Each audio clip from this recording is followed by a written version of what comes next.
Éric Antoine a vécu une sale mésaventure au mois d'août 2020.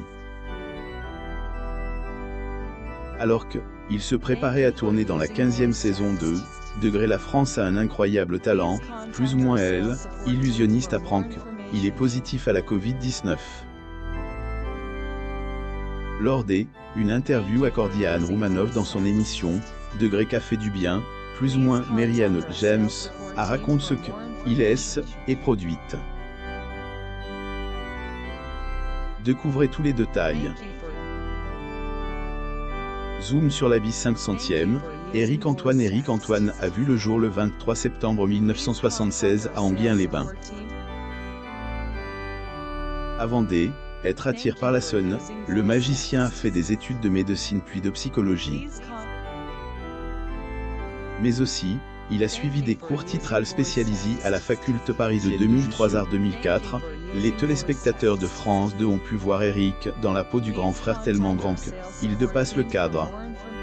Dans la série qui raconte le quotidien d'une famille recomposée, le magicien a pu mettre en avant son talent d'acteur. Mais ce dernier s'est surtout fait connaître grâce à sa participation dans émission à succès de M6, La France a un incroyable talent, plus ou moins.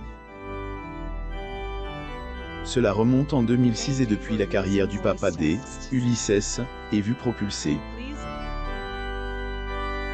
En 2010, il apparaît pour la première fois dans émission Vivement dimanche, plus ou moins de Michel Drucker. Il y présente régulièrement des tours de passe-passe pour amuser la galerie.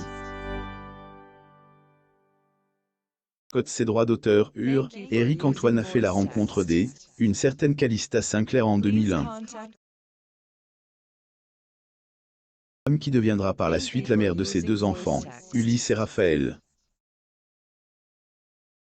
Test positif à la dernière minute. Éric Antoine n'a pas pu tourner les premiers épisodes de La France a un incroyable talent, plus ou moins en août 2020. La raison? Il a été test positif au coronavirus au dernier moment. Environ 400 personnes sont venues sur le plateau pour assister au premier tournage. Éric, lui, fut obligé de s'isoler. Lors une interview accordée à Anne Roumanoff dans son émission, Qu'a fait du bien, plus ou moins Mary-Anne James a fait part de ce qui et passe ce jour-là. Il a été foutu au deuxième étage du théâtre, pas physiquement mais moralement. Il y avait de quoi vous imaginer toutes les conditions sanitaires pour les faire venir. Les quarantaines, plus ou moins a-t-elle explique.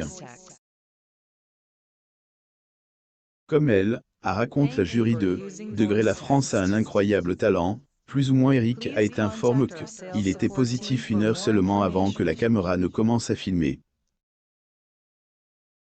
Il aurait, comme tous les jours de émission, reçu les résultats de son test PCR sur son portable. Éric a alors été absent durant les premiers tournages. Participants, ils ont quand même fait leur show mais sans le public.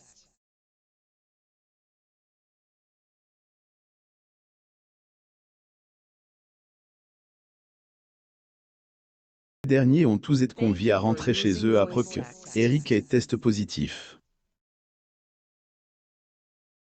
Ses impressions être écartes de émission a été un coup dur. Éric Antoine, lui qui était plus que ravi de découvrir de nouveaux talents a pu être présent lors des premiers tournages, car il avait contracté le coronavirus. Le Parisien a interviewé à ce propos mardi 20 octobre 2020 à occasion de la diffusion du tout premier épisode. Les gens rigolent aujourd'hui, mais j'étais tellement triste. J'ai appris que j'étais positif en pleine séance photo, juste avant les auditions. J'avais les larmes qui coulaient, plus ou moins a-t-il fait part. Comme il à lui-même explique, Éric Antoine a beaucoup culpabilisé en pensant à tous les artistes qui ont dû faire des centaines voire des milliers de kilomètres pour être présents. France, en voulant énormément, il a pu compter sur le soutien de ses collègues. Le Covid le plus cher de France, Éric Antoine a contracté le coronavirus, il y a de cela quelques mois. Une interview, ce dernier a révélé combien la maladie a coûté à l'émission LFAUT. Pour tous les détails.